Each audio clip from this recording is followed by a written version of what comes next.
전하는 것이라는 제목으로 함께 하나님의 말씀을 나누기를 원합니다. 저는 신학대학교를 나왔는데 그 사경회가 있습니다. 그 사경회 때 어떤 강사 목사님께서 오셔서 이런 간증을 하신 적이 있습니다. 그게 뭐냐면 부인과 즉 사모님과 한번 사소한 일로 부부싸움을 했는데 굉장히 오랜 기간 동안 말을 안 하고 또한 서로 얼굴도 안 보는 그런 일이 있었다고 합니다. 근데 우리가 많이들 얘기할 때 부부싸움은 칼로 물베기다 라고 얘기를 하죠. 근데 부부싸움을 칼로 물베기다 라고 얘기하는 이유가 뭐냐면 사실 별것도 아닌 거, 사실 남남이었으면은 싸울 일도 아닌 거, 남남이면은 부딪힐 일도 아닌 걸 가지고 서로 다투거나 또는 싸우기 때문에 이 부부싸움은 칼로 물베기라고 얘기를 한다는 겁니다. 때로 이 부부싸움이 칼로 물베기가 아닐 때가 반드시 있습니다. 부부란 이름 가운데 서로 자행되는 범죄가 있을 때가 있죠. 어떻게 보면은 사회적으로 사법적으로 반드시 처벌을 받아야 되는 그러한 범죄가 부부간에 있을 때도 있습니다. 절대 칼로 물베기가 안 되는 그러한 것이 있죠. 그 첫 번째가 뭐냐면 폭력입니다. 부부간에 어떠한 형태로도 폭력이 일어나서는 안 되고 또한 이 폭력이 한순간의 우발적인 실수가 아니라 지속적으로 벌어지고 있다면 이것은 분명히 범죄입니다. 그리고 이런 범죄가 가정 안에서 자행될 때 그 부부는 절대 유지될 수가 없다는 것이죠. 또한 두 번째는 뭐냐면 외도의 문제입니다. 사회적으로 이 외도는 더 이상 죄가 아니라고 합니다. 그래서 어떤 분들은 외도를 저지르고도 뻔뻔하게 사회에서 죄가 아니니까 가정에서도 죄가 아니다라는 그러한 논리를 펼치시는 분들도 있습니다. 그런데 사회가 타락했기 때문에 세상은 죄를 꿈꾸기 때문에 외도는 사랑의 범죄는 아니기 때문에 외도는 범죄가 아니다라는 논리를 펼칩니다. 그런데 부부간에 있어서 외도, 즉 남편은 부인, 부인은 남편이 아닌 상대와 성적인 관계를 맺거나 또한 마음을 주는 행위는 분명히 범죄이고 하나님 보시기에 합당하지 않다는 것입니다. 그리고 이 외도의 문제가 해결되지 않는다면 정상적인 가정생활을 이뤄나갈 수가 없다는 것이죠. 그리고 또 어떤 분들은 궤변을 펼치는데 그 궤변이 뭐냐면 몸은 외도를 했지만 마음으로는 외도하지 않았다라는 그러한 논리를 펼치시는 분들이 참 많은 것을 보게 됩니다. 그런데 마음을 주지 않았어도 몸으로 하는 외도도 역시 외도라는 것입니다. 그래서 우리가 고린도 전서에 보면은 뭐라고 말씀하시냐면 너희는 몸으로 하나님께 영광을 돌리라. 그리고 몸으로 범죄하는 것이 뭐냐면 바로 음행이라고 얘기합니다.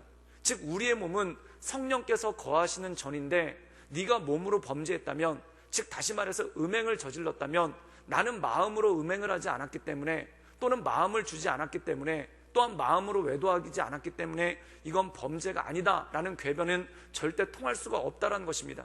즉 다시 말해서 몸으로 외도하는 것은 마음으로 외도하는 것도 마찬가지고 몸으로 외도하는 것, 마음으로 외도하는 것은 자기 배우자에 대한 범죄일 뿐만 아니라 하나님께 있어서도 굉장히 큰 범죄인 것을 볼 수가 있다는 것이죠. 또 어떤 것이 있냐면 도박이나 또한 집안의 재산을 몰래 다루는 그러한 문제가 있습니다. 이 도박, 물론 명절이나 이럴 때 가족들끼리 모여가지고 점 100으로 고스톱을 치시는 거, 그거 그냥 넘어갈 수 있는 일 아닙니까? 그리고 어차피 그거 쳐봐야 나중에 누가 땄든지 간에 치킨 사 먹고 끝나니까 그냥 지나갈 수 있는 일이죠. 그런데 이 도박의 액수가 커지고 그리고 집안의 재산을 탕진할 정도로 도박에 빠져가기 시작한다. 그렇다면 이건 굉장히 힘들고 어려워진 일이라는 것입니다. 또 가령 이런 것이 있습니다. 남편 모르게 집을 저당 잡히는 경우가 있고 또한 아내 모르게 집을 저당 잡히는 그런 경우가 있습니다. 이것은 반드시 범죄죠.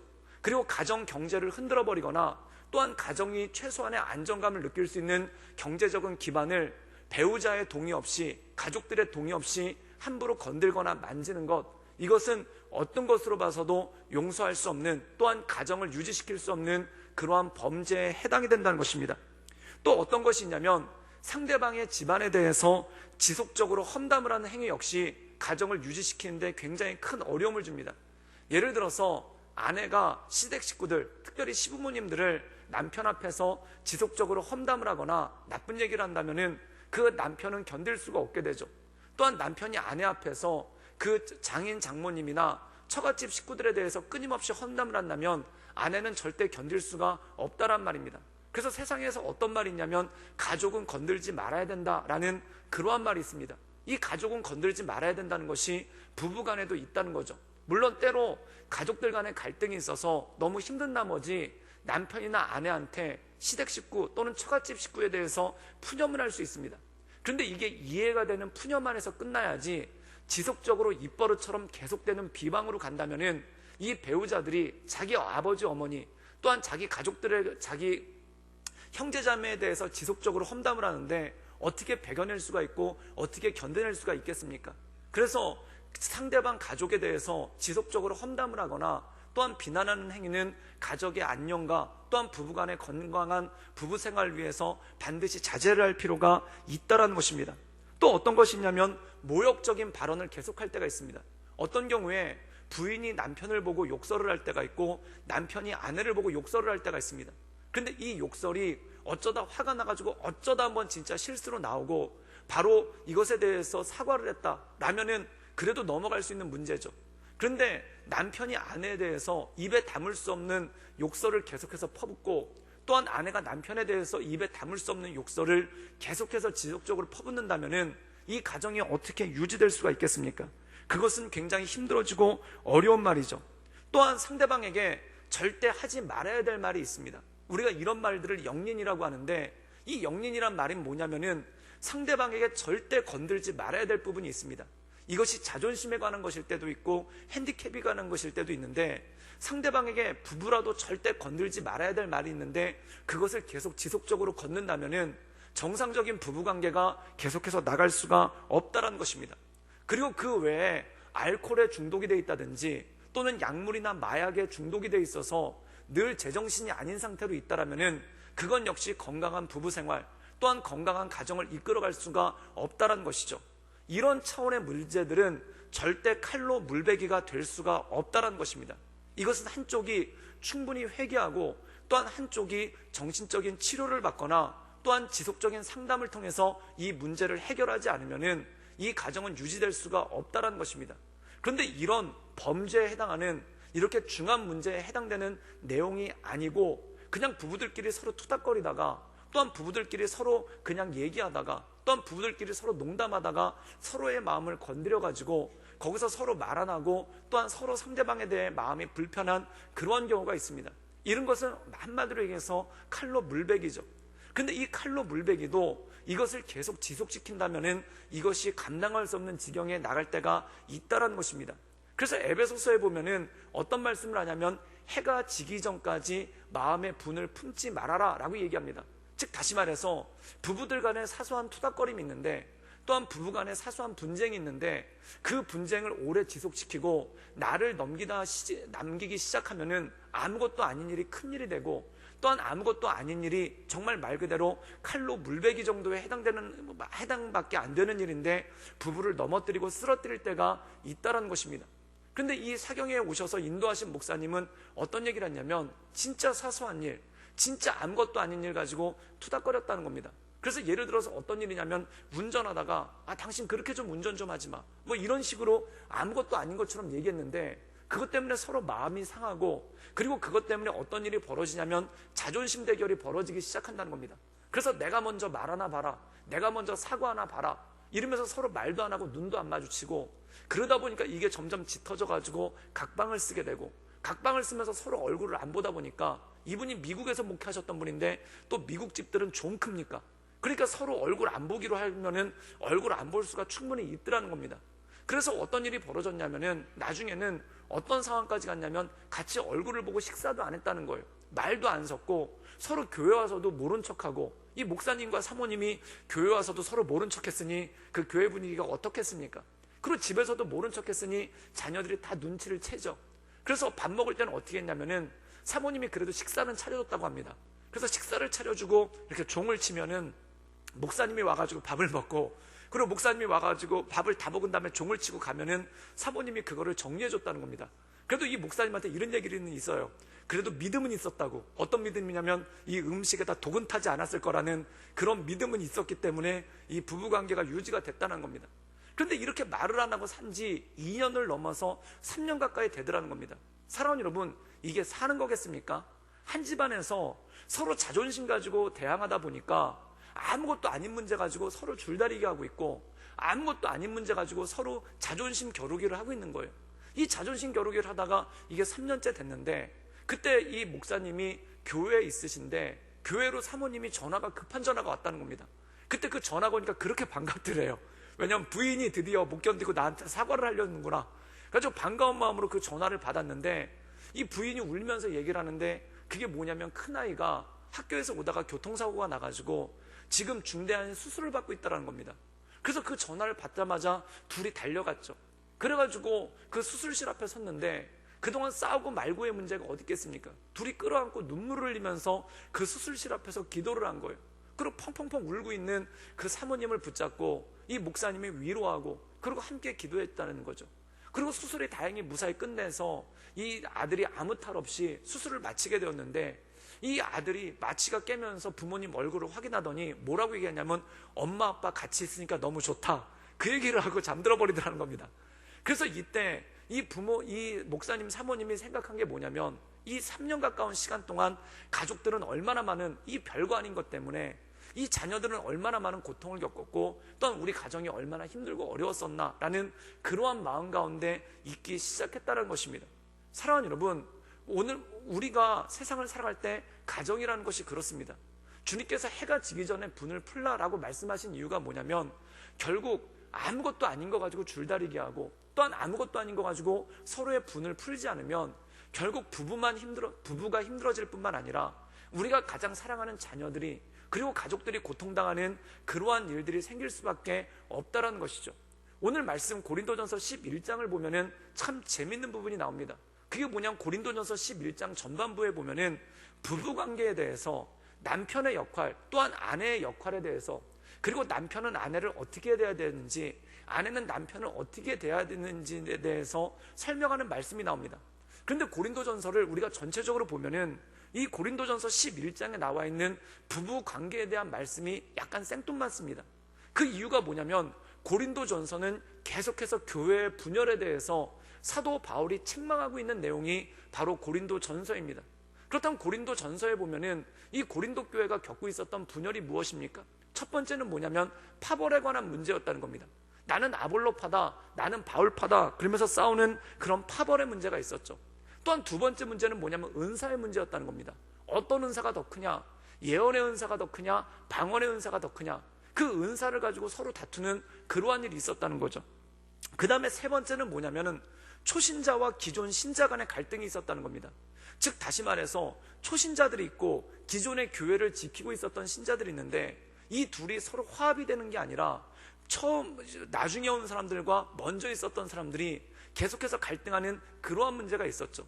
근데 결국 이 고린도 교회의 갈등의 원인은 뭐냐면, 한마디로 요약하자면 서열의 문제라는 겁니다. 즉 파당의 문제도, 결국 은사의 문제도, 결국 초신자와 기신자의 문제도 어떤 것이 문제냐면 서열의 문제라는 겁니다. 즉 누가 먼저 되었느냐, 이걸 가지고 끊임없이 다퉜다라는 것이죠. 우리가 사복음서에 보면은 제자들이 끊임없이 다툽니다. 심지어 예수님께서 성찬식을 끝내시고 겟세마네 동산에 기도하러 올라가시는 그 직전까지도 다투죠. 그런데 그 다투는 내용이 뭐냐면, 누가 먼저이냐를 놓고, 누가 수제자냐, 또한 누가 예수님 옆에 앉을 거냐, 그걸 놓고 끊임없이 다투는 그러한 모습이 나오는 것을 볼 때가 있다는 것입니다. 사랑하는 여러분, 교회에서 문제가 일어난다면 이 대부분의 문제가 서열 정하는 문제 때문에 그렇다는 겁니다. 누가 더 높은 사람이냐, 은사가 있는 사람이 높은 사람이냐, 직분이 높은 사람이냐, 또는 먼저 온 사람이 높은 사람이냐, 이걸 가지고 또한 어떤 사역을 감당하느냐가 높은 사람이냐, 이걸 가지고 끊임없이 누가 더 높냐, 누가 더 먼저이냐의 문제를 가지고 끊임없이 다툰다는 것입니다. 그런데 사도 바울이 고린도전서 10장까지 교회의 분열의 문제에 대해서 권면을 하다가 11장에 갑자기 부부 문제로 넘어오게 됩니다.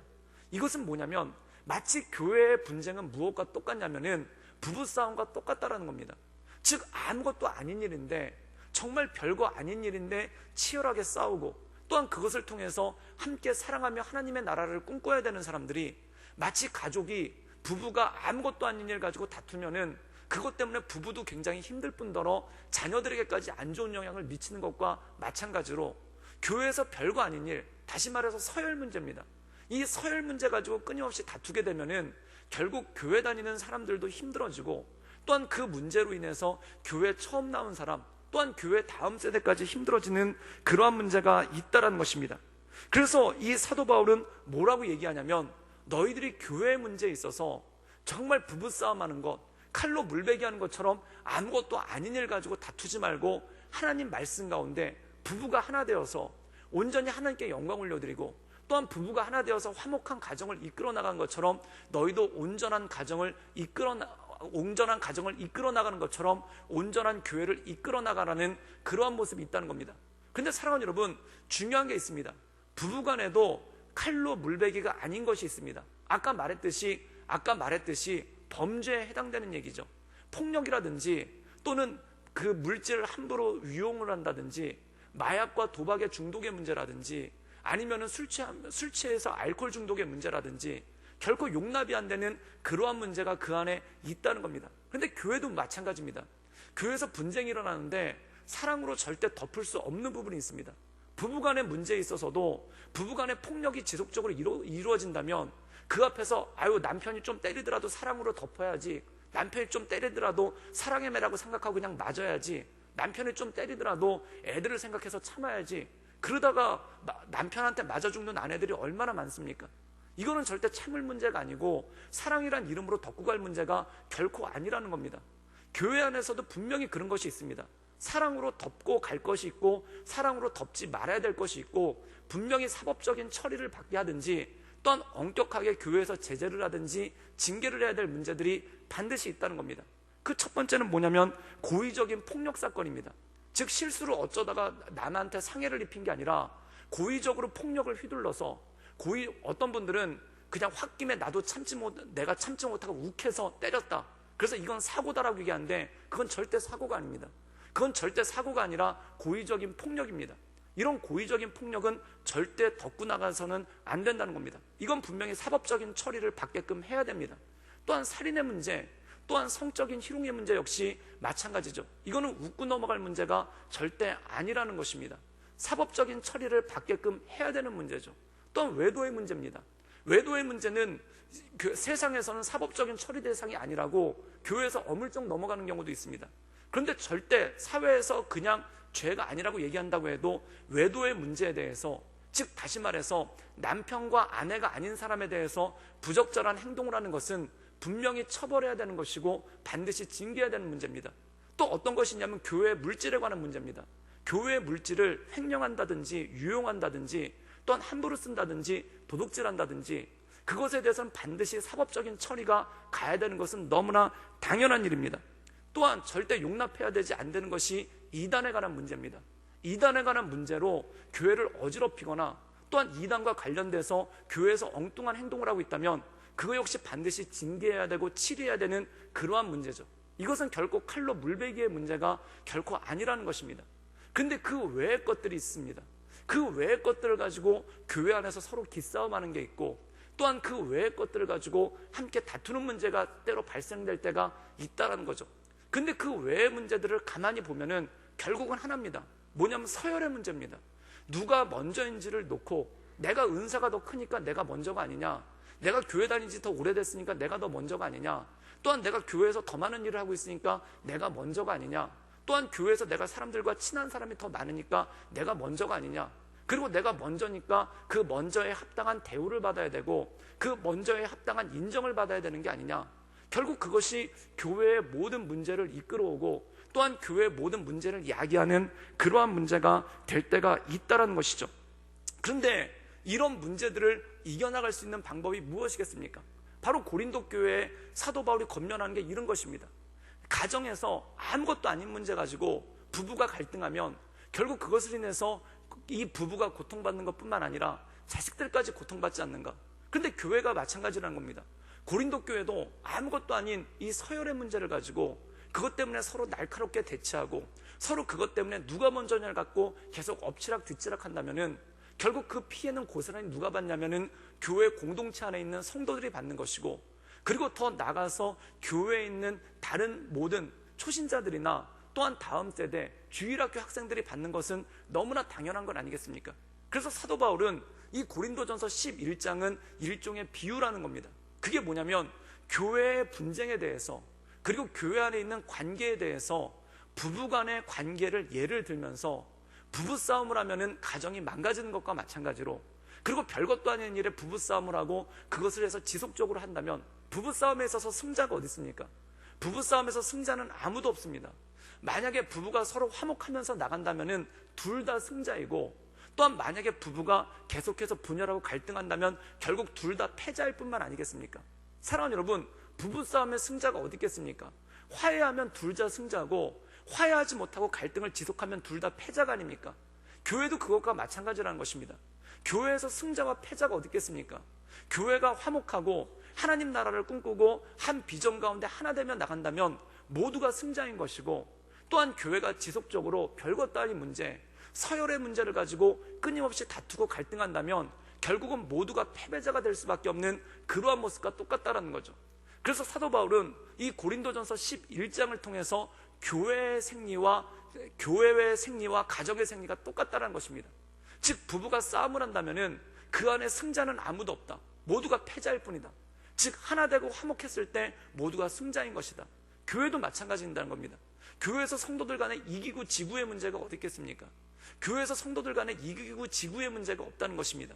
화목하고 하나 되면은 모두가 이기는 것이고, 만약에 끊임없이 갈등하고 그것으로 인해서 다툰다면은 모두가 패배자가 되고 모두가 진 것이 되는 그러한 가정의 생리와 똑같은 것이 바로 교회라는 것입니다. 그렇기 때문에 부부와 마찬가지로 교회도 하나님의 말씀 가운데 온전히 서야 될 것을 권면하면서 이 고린도전서 11장은 부부간의 문제를 비유로 가져와서 교회의 화목에 대해서 말씀하고 있는 것이 바로 이것이라는 겁니다. 그런데 아까 말씀드렸듯이 부부가 화목할 수 있는 능력 중에 하나가 뭐냐면, 둘의 사랑도 중요하지만 그 자녀들을 생각할 때, 즉 아까 그 목사님께서 간증하셨던 것처럼 둘이 계속 평행선을 달리고 있을 때 둘을 하나 되게 만들었던 것이 뭐냐면 바로 자녀에 대한 사랑, 자녀를 위하는 마음이 오기 시작했을 때 그 평행선이 깨지고 서로 만날 수 있게 되는 건 아닙니까? 그것과 마찬가지로 교회 안에서 때로 서열의 문제 때문에, 또한 서로 갈등하는 것 때문에 계속 평행선을 달릴 때가 있다는 겁니다. 그런데 이 평행선을 달리고 있었던 이 교회를 하나 되게 만드는 것이 무엇인가? 바로 예수 그리스도라는 것이죠. 그래서 사도 바울은 고린도전서 11장 전반부에서 가정의 비유를 들어서 이 가정이 평행선을 달리지 말고 하나 되어야 될 것에 대해서 언급하면서 그 다음에 바로 언급되는 게 뭐냐면 성찬에 대해서 언급합니다. 사랑하는 여러분, 성찬은 무엇입니까? 예수 그리스도의 십자가의 사역을 떡과 피를 통해서 비유적으로 우리에게 말씀하는 것, 즉 예수님께서 십자가에서 찢기신 것, 또한 예수님께서 십자가에서 피를 흘리신 것, 또한 예수님께서 십자가에 고난받으신 것을 우리가 떡을 먹고 그 포도주를 마시는 것을 통해 그것을 기념하고 그것을 생각하는 거 아니겠습니까? 그럼 이 성찬의 첫 번째 목적은 무엇입니까? 바로 예수 그리스도의 십자가를 기억하라는 것입니다. 즉 교회는 언제 하나 될 수 있는가? 우리가 하나 됩시다 라고 해서 하나 되는 게 아니라, 우리가 다 같은 고향 사람들이니까 하나 됩시다 라고 해서 하나 되는 게 아니라, 다 우리가 비슷한 처지에 있는 사람들이니까 하나 됩시다 라고 해서 하나 되는 게 아니라, 무엇으로 하나 되냐면 예수 그리스도의 십자가 안에서 하나 될 수가 있다는 것입니다. 즉 모든 성도가 그리스도의 십자가 앞에서 무릎을 꿇을 때, 또한 모든 성도가 그리스도를 바라보며 나갈 때 그때 하나 될 수 있는 능력이 그 안에 주어진다는 것이죠. 우리 함께 고린도전서 11장 24절에서 25절까지의 말씀을 읽도록 하겠습니다. 우리 다 같이 읽겠습니다. 시작. 축사하시고 떼어 이르시되 이것은 너희를 위하는 내 몸이니 이것을 행하여 나를 기념하라 하시고, 식후에 또한 그와 같이 잔을 가지시고 이르시되 이 잔은 내 피로 세운 새 언약이니 이것을 행하여 마실 때마다 나를 기념하라 하셨으니, 오늘 말씀 가운데 보면은 예수님께서 떡을 떼어주시고 이것은 내가 너희를 위해 찢기는 바 내 살이다 라고 말씀하시면서 나를 기념하라 라고 말씀하셨다는 겁니다. 또한 포도주를 나눠주시면서 이것은 내가 너희를 위해 흘리는 바 내 피니 너는 이것으로 나를 기념하라 하셨다는 겁니다. 그럼 성찬을 우리에게 주신 이유가 무엇입니까? 또한 우리가 매 교회마다 부활절과 추수감사절 때 성찬을 하는 이유가 뭡니까? 바로 주님의 십자가를 기념하기 위해서 나간다는 것입니다. 또한 우리가 교회 앞에다가 십자가를 달아놓는 이유가 무엇입니까? 예배당에 나와서 예배 드릴 때마다 이 십자가를 바라보는 이유가 무엇입니까? 바로 우리를 위해 죽으신 예수 그리스도를 기억하는 것, 우리의 죄를 사하시기 위해, 우리를 구원하시기 위해 십자가에 달려 죽으신 그 예수님을 기억하기 위해 이 십자가를 만들어서 앞에 걸어놓고, 또한 성찬이라는 것을 통해 나가는 것이 그 안에 있지 않습니까? 사랑하는 여러분, 우리가 찬송가를 부르다 보면은 십자가에 관련된 찬송가가 있어요. 주 달려 죽은 십자가라는 찬양이 있습니다. 이 주 달려 죽은 십자가라는 찬양을 보면은 가사가 이렇습니다. 주 달려 죽은 십자가, 우리가 생각할 때 세상에 속한 욕심을 헛된 줄 알고 버리네. 이 십자가를 생각할 때 욕심이 버려진다는 거예요. 제자들은 늘 무엇을 놓고 싸웠냐면 누가 먼저인지를 놓고, 서열을 놓고 싸웠습니다. 그런데 예수님의 십자가가 그들에게 딱 박히자마자 그들은 서열을 놓고 싸우는 짓을 그만뒀습니다. 그리고 어떻게 하냐면 서로를 낮게 여기고, 즉 서로를 높게 여기고 서로를 존중하고 온전한 공동체를 이뤄나가죠. 사도행전에 보면 기가 막힌 게 있는데, 그게 뭐냐면 베드로와 요한은 늘 다투는 관계였습니다. 늘 라이벌 같은 관계가 베드로와 요한이에요. 근데 성경에 보면은 베드로와 요한이 함께 기도하러 성전에 가는 장면이 나옵니다. 이것이 무엇입니까? 주님의 십자가 앞에 서로를 낮게 여기고 내 마음 가운데 있는 모든 욕심을 죽이게 된다는 것입니다. 사랑하는 여러분, 십자가가 우리 마음 가운데 강인되면은 서로 서열을 이루려는, 서로 서열을 정하는 그런 헛된 것들을 다 헛된 것으로 알고 내버려둡니다. 예수님께서 가장 밑바닥에 오셨는데, 예수님께서 주와 선생 되어서 우리의 발을 찢겨주셨는데, 예수님께서 원래 하나님의 본체시나 하나님과 동등됨을 여길 것으로 여기지 않고 이 낮고 천한 땅 가운데 오셔서 자기를 죽이시고 죽기까지 복종하셔서 종의 형상을 입으셨는데, 그 높으신 예수님께서 이 땅 가운데 오셔서 채찍에 맞으시고 침뱉침을 다지시고 십자가 아래서 모든 수치를 당하셨는데, 우리 안에 높일 수 있는 것이 무엇이 있겠습니까?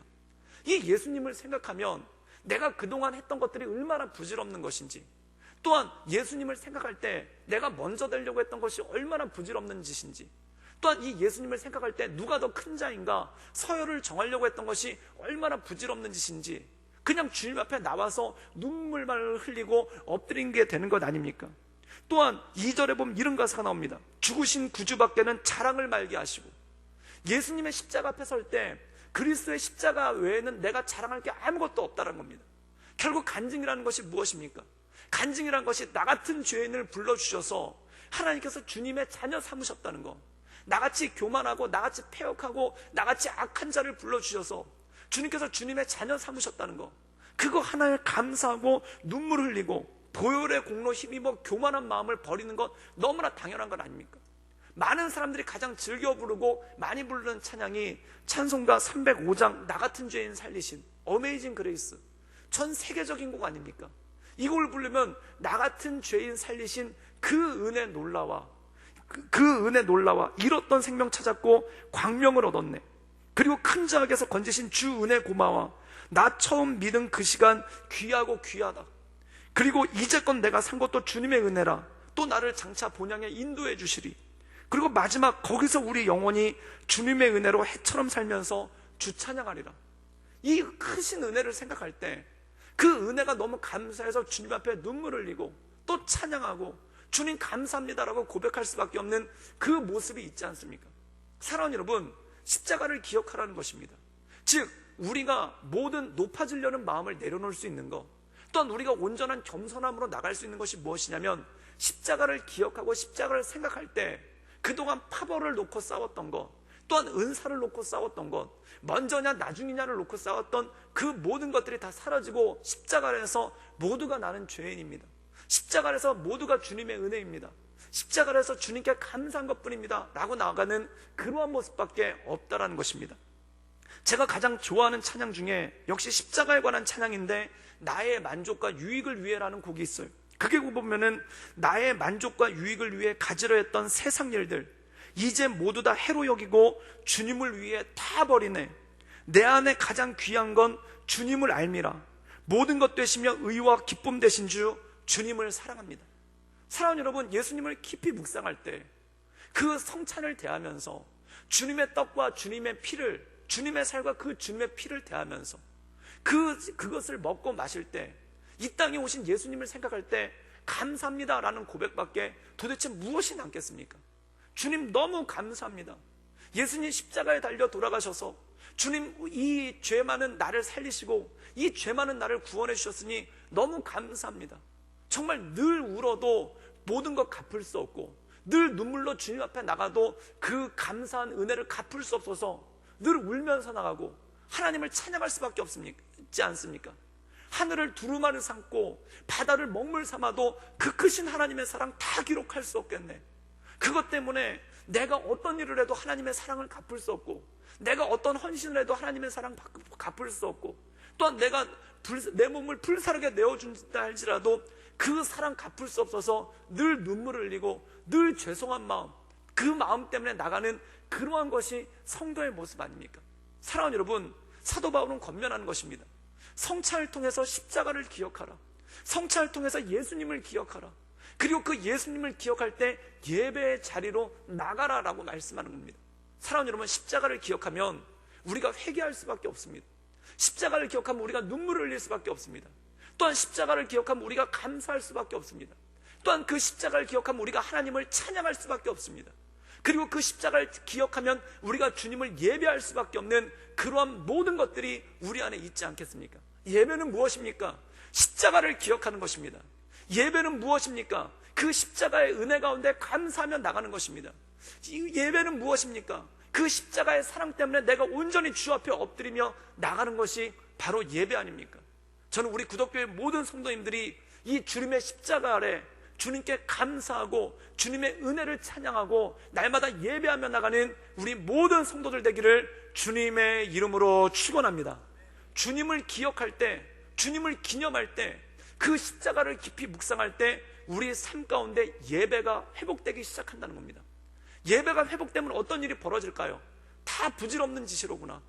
다 누가 먼저인지를 놓고 다투는 거, 내 은사가 큰가 네 은사가 큰가, 먼저 온 게 중요한가 나중에 온 게 중요한가, 이 파가 중요한가 저 파가 중요한가, 다 부질없는 짓이구나. 그거 생각하고 주님 앞에 무릎 꿇고 엎드리며 나가는 그러한 모습이 회복이 된다는 거죠. 사도 바울은 바로 그것에 대해서 얘기한다는 겁니다. 십자가를 생각하고 그 십자가 가운데 너희가 예배를 회복하라. 너희가 분열하면서 잃어버린 것이 있는데, 너희가 다투면서 잃어버린 것이 있는데 그게 무엇인가? 예배를 잃어버렸다는 것입니다. 사랑하는 여러분, 다투는 교회의 특징이 뭡니까?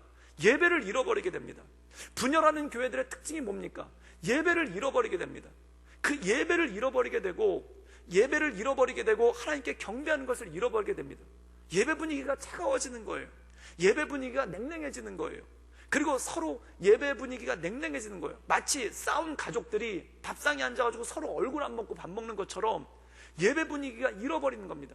왜 교회가 분열하지 말아야 되는가? 그 첫 번째는 뭐냐면, 분열했을 때 첫 번째 나타난 일이 예배가 죽기 시작하고 예배가 사라지기 시작하기 때문에 그렇다는 것입니다. 예배에 대한 열망이 사라지기 때문에 그렇다는 것입니다. 그렇다면 이것을 어떻게 극복할 수 있는가? 바로 주님의 십자가 앞에 모두가 무릎 꿇을 때, 주님의 십자가 앞에 모두가 기도하며 나갈 때, 그 예수님의 십자가를 기억할 때, 요한의 아들 시몬아, 네가 나를 사랑하느냐? 그렇다면 내 양을 먹이라. 모든 봉사의 이유가 내가 주님을 사랑하는 마음으로 봉사한 것이고, 내가 주님을 사랑하는 마음으로 헌신한 것이고, 내가 주님을 사랑하는 마음으로 교회 나와서 최선을 다하는 것이니 이것이 어떻게 내가 높아지는 수단이 되겠는가? 그리고 내가 주님을 사랑하는 마음으로 내 모든 것을 들여서 하나님께 나갔는데 이것이 어떻게 사람의 인정받는 수단이 되겠는가? 라고 생각을 하면서 주님 앞에 겸손한 마음으로 엎드리며 나가는 그러한 능력이 그 안에 생기기 시작한다는 것이죠. 또한 두 번째는 무엇인가? 우리 고린도전서 11장 26절의 말씀을 읽도록 하겠습니다. 우리 다 같이 읽겠습니다. 시작. 너희가 이 떡을 먹으며 이 잔을 마실 때마다 주의 죽으심을 그가 오실 때까지 전하는 것이라. 사랑하는 여러분, 성찬에는 두 가지 의미가 있습니다. 첫 번째, 예배의 의미가 있습니다. 그 주님의 십자가를 기억하고 그 주님의 십자가에 감사하고 그 주님의 십자가를 찬양하는 예배의 의미가 첫 번째입니다. 그 다음에 두 번째는 뭐냐면, 주님의 죽으심을 오실 때까지 전하는 것, 즉 전도하는 것, 주님의 복음을 전하는 것, 주님의 복음을 전파하는 것에 의미가 있다는 것입니다. 사랑하는 여러분, 성도의 삶이 무엇입니까? 구약에는 이렇게 이야기하고 있습니다. 우리 자막을 통해서 함께 읽겠습니다. 이사야서 43장 21절 말씀을 함께 읽겠습니다.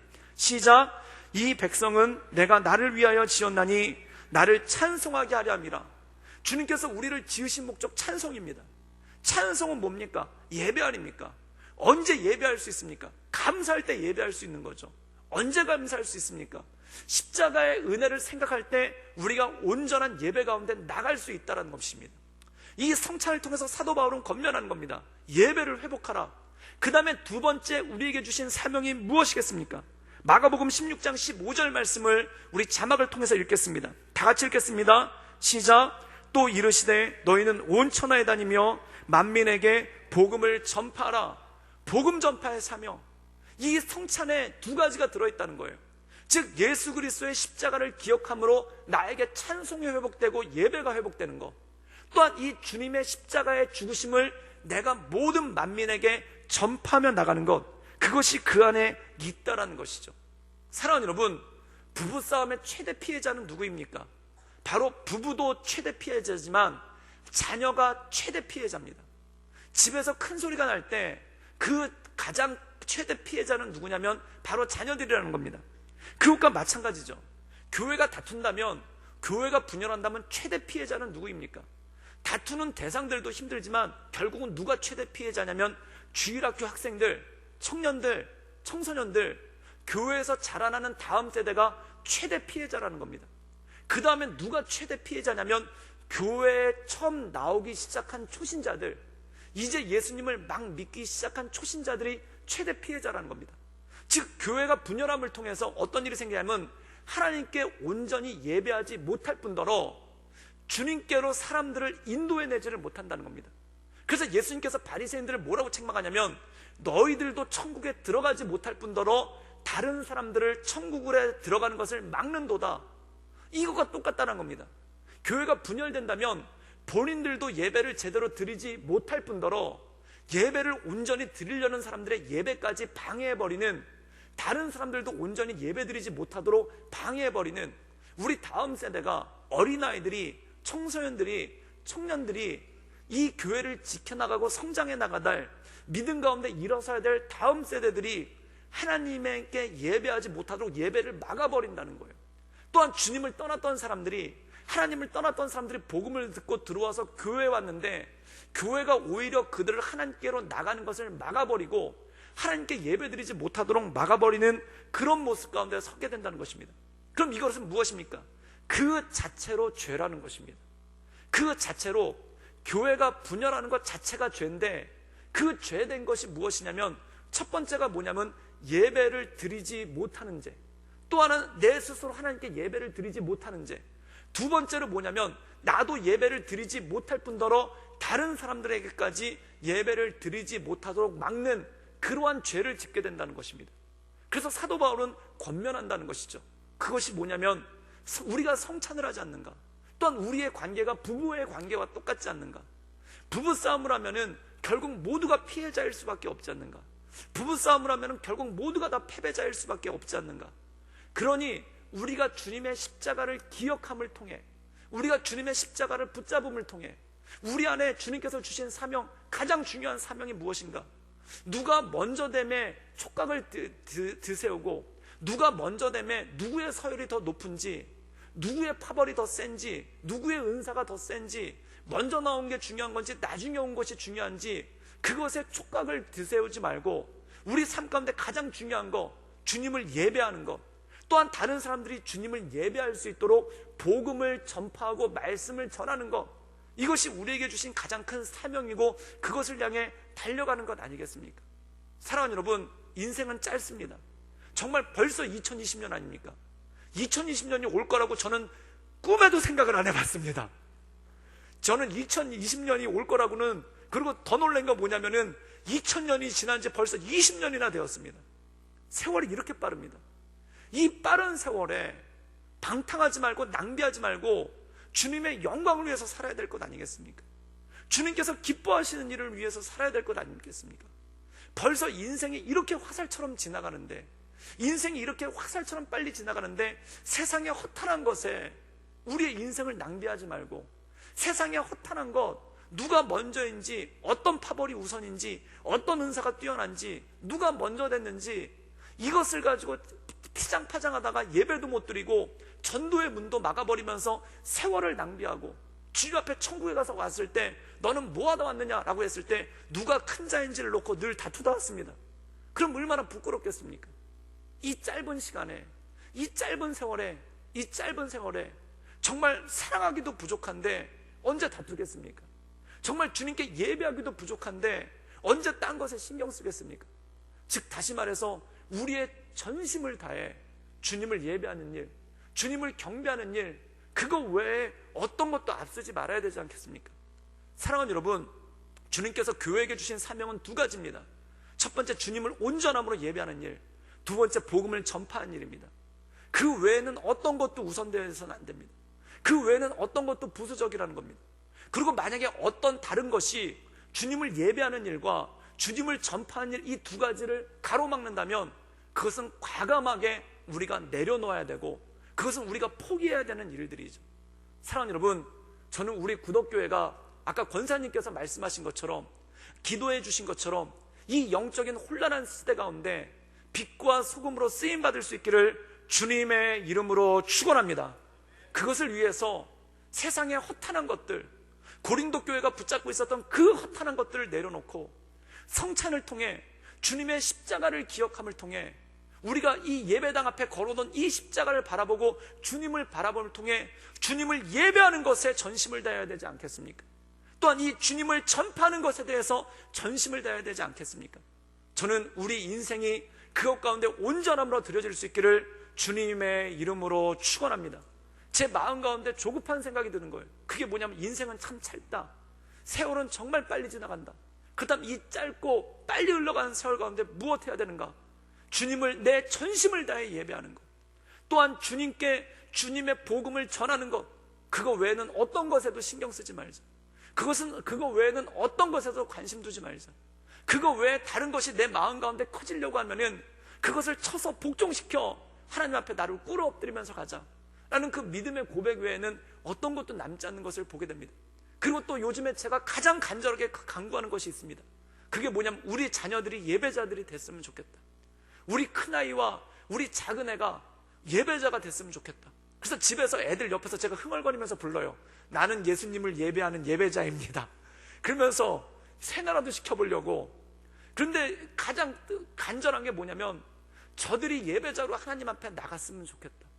저들이 내가 죽어 없어졌을 때, 이 땅 가운데 내가 진짜 이 빠른 세월 가운데 내가 죽었을 때 내 장례식 앞에서 우리 자녀들이 하나님을 예배하며 하나님께 감사하며 나가는 그러한 예배자로서 내 인생 가운데 줬으면 좋겠다. 그리고 내가 죽으려고 숨거들 때, 내가 하나님께 부르심을 받을 때 내 딸이, 내 아들이 제 양손을 붙잡고 아버지가 예배한 것처럼 저도 날마다 예배하면서 살겠습니다. 아버지가 말씀 전한 것처럼 저도 날마다 말씀 전하면서 살겠습니다 라는 그러한 모습을 보여주는 것이 제 인생의 사명이 아닌가 생각이 됩니다. 그런 사랑하는 여러분, 우리에게 그러한 사명이 있습니다. 우리에게 그러한 부르심이 있습니다. 이 영적으로 어둡고 혼탁해진 시대 가운데 사람들이 고린도 교회처럼 딴 것에 다 정신이 팔려가지고 누가 먼저인지를 놓고 다투는 한국교회가 능력을 잃어버리는 게 결국 그 문제 아니겠습니까? 누가 먼저인지를 놓고 계속 다투다가 복음의 능력을 잃어버리고 예배의 능력을 잃어버리는 건 아니겠습니까? 저는 우리 교회가 하나님의 말씀 가운데 영적으로 깨어서 주님의 십자가를 붙잡고 주님을 예배하는 것, 그리고 주님을 전파하는 것, 이 모든 일에 전심을 다해, 온 힘을 다해, 온 마음을 다해 주 앞에 엎드리는 그러한 교회 되기를, 그리고 우리 모든 성도들이, 저를 포함한 모든 성도들이 그것에 쓰임받을 수 있기를 주님의 이름으로 축원합니다. 함께 기도하시겠습니다.